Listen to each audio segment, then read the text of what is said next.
जय मा चाँदनी मा, जय बाबा शिव बाबा। आमी बर्णाली। आज के कथा बोलबो आजकेर दिनटिके निये। आजकेर दिनटी भीषण गुरुत्वपूर्ण एकटा दिन। आज 10ই सेप्टेम्बर। आज वर्ल्ड सुइसाइड प्रिभेंशन डे। এটা শুরু করেছিল 2003 সালে দ্য WSPD বলে একটা association, the International Association for Suicide Prevention and partnership with the World Health Organization. তো এই বছরের থিম হচ্ছে changing hope through action.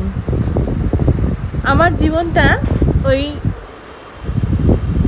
Bhupen হাজারিকার গানের আমি এক যাযাবরের মতো। তো এখনও আমার বিভিন্ন জায়গায় যেতে হয় বিভিন্ন কারণে, ঘুরতেও খুব ভালোবাসি, তাছাড়া কর্মেরও একটা ব্যাপার আছে। তো বিভিন্ন মানুষ আমি দেখেছি। আমি খুব আশীর্বাদ ধন্য ভগবানের কাছে যে আমি এত জীবন আমি দেখতে পেরেছি। কখনো ক্লান্ত শ্রান্ত মুখ, কখনো এত গরিবী যেটা মানুষরা চিন্তাও করতে পারে না, কখনো আবার অট্টালিকা। সে যাই হোক, এই বিভিন্ন জায়গার থাকার সুবাদে আমাদের একটা অ্যাসোসিয়েশন আমরা গড়ে নিয়েছি। সেখানে ওরা অনেক গুণী মানুষ, মানে একদল মনোবিদ, তারা আমাকেও তাদের দলে ডেকে নিয়েছেন। মজা করে বলেন অ্যানি বনি। অ্যানি বনি মানে অ্যানি বসন্তের একটা রূপ। জানি না ঠুকলো কি প্রশংসা করলো, কিন্তু যাই হোক, আমিও চেষ্টা করছি আমার মতো। দেখুন, আমরা তো জানি না মৃত্যুর ওপারের জীবনটা, কারণ মরে তো দেখিনি। কিন্তু এই জীবনেই এত কষ্ট, এত দুঃখ মানুষ বোঝাটা বইতে পারছে না অনেকেই। এই রিসেন্টলি আমার বাড়ির কাছেই একজন দম্পতি, তারা সুইসাইড অ্যাটেম্প্ট নিয়েছিলেন। তারা হয়নি কিছু বিপদ, কিন্তু মানে ওনারা স্লিপিং পিল খেয়েছিলেন। বাড়িতে একটা ছোট বাচ্চা আছে। যখন আমি ঘটনাটা শুনলাম, তখন আমার মনে তাদের কথা থেকেও মনে হয়েছিল এই বাচ্চাটার কী হবে। যাই হোক, তারা এখন সুস্থ হয়ে এসছেন। আমার চেনাশোনা আমি অনেক ছাত্রছাত্রীকে এবং অনেক বয়স্ক মানুষকে সুইসাইড করতে দেখেছি। কেন সুইসাইড করে তা আমি অনেকের কাছে, অনেক মনোবিদের কাছে এই জিজ্ঞাসাটা আমার রয়ে গেছে। কেউ সঠিক উত্তর দিতে পারেননি। কেউ বলেছেন একাকিত্ব, কেউ বলেছেন অভাব, কেউ বলেছেন অপমান, কেউ বলেছেন হেরে যাওয়া জীবন, কেউ বলেছেন প্রেমের ব্যর্থতা, কেউ বলেছেন যে অবসাদগ্রস্ততার থেকে বা অপরাধের বোঝা থেকে। কিন্তু এখনো অবধি মানে কোনো মনোবিদ এটা জানতে পারেননি যে কেন মানুষ সুইসাইড করে। আর মৃত্যুর পরেই যে সব কিছু ঠিক হয়ে যাবে তা তো আমরা কেউ জানি না, না মরে তো দেখিনি। তো একজন ডক্টর অনিরুদ্ধ চ্যাটার্জি, উনিও হচ্ছেন সাইকিয়াট্রিস্ট। উনি বলছিলেন একটা কারণ যে মানুষের ধৈর্য বড় কমে যাচ্ছে। বর্ণালী, আমরা যখন দেখেছি ছোটোবেলায় যে আমরা দুধের লাইনে দাঁড়াতাম, দুধ আনতে গিয়ে, বা বাস ট্রামের লাইনে দাঁড়াতে হতো, হ্যাঁ, মানে আমাদের সমস্ত কিছু, বা বাজার যেতে হতো, দোকানে যেতে হতো, সেখানে আমাদের লাইনে দাঁড়িয়ে থাকতে হতো।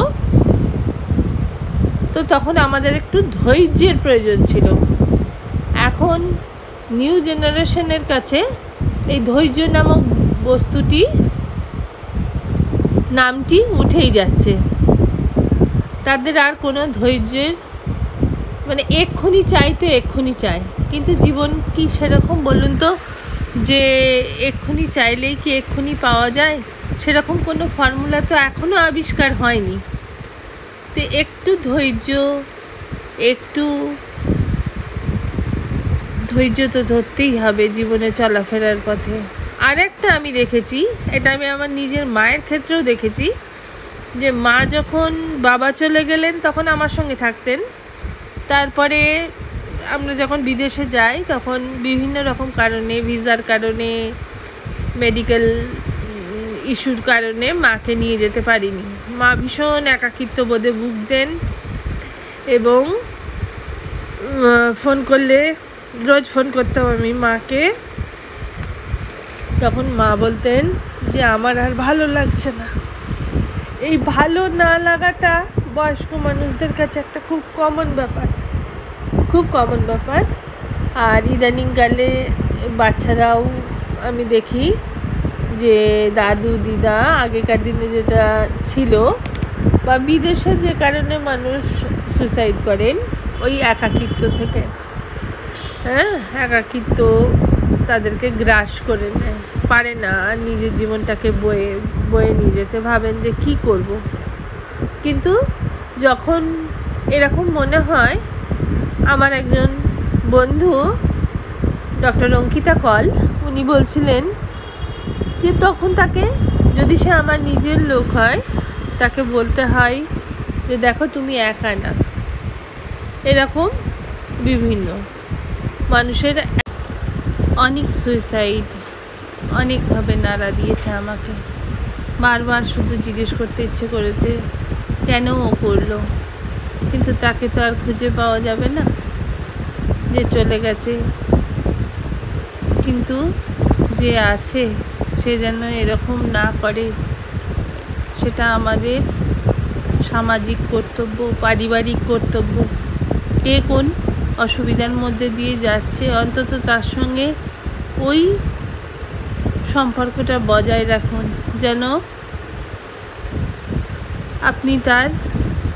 আপনাকে অন্তত সে নিজের কথাটা, মনের কথাটা বলতে পারবে। আর ধার্মিক আঙ্গিকে বললে, মহান সন্ন্যাসী আমাদের স্বামী বিবেকানন্দজি, উনি বারবার বলেছেন সমাজ শোধরানোর উনি চেষ্টা করেননি। উনি চেষ্টা করেছেন, বলেছেন গোড়ায় জল ঢালো, মানে ধর্মের পথে নিয়ে আসো মানুষকে। ধর্মের পথে নিয়ে এলে সমাজ ব্যবস্থা আরও উন্নতি হবে। আর ভগবানের প্রতি যার আস্থা আছে, তার নিজের প্রতিও আস্থা থাকবে, সে ছেড়ে যাবে না, সে হেরে যাবে না। আর যদি কখনো মনে হয় সমসাময়িকদের সঙ্গে মিশুন, কথা বলুন, তখন দেখবেন কাহানি ঘর ঘর কি এক হি হ্যায়। এটাই ছিল বলার। আর একটা নম্বর আছে, সেই নম্বরটা হেল্পলাইন নাম্বার। যখন যদি খুব মন খারাপ করে বা অসুবিধা হয়, এই নাম্বারটাতে ফোন করবেন। এটা হচ্ছে নাম্বারটা টুকে নিন, 9152987821। কিলবিল সোসাইটি বা হেমলক সোসাইটির আনন্দকর না হতে পারলেও আমরা মানুষকে তো একটু আনন্দ দিতে পারি। তো সেভাবে নিজেকে প্রস্তুত করুন, আনন্দময়ীর সঙ্গে থাকুন, শান্তিতে থাকুন। এটাই ছিল আজকে আমার কথা। নমস্কার। ভালো থাকবেন, সুস্থ থাকবেন, আনন্দে থাকবেন।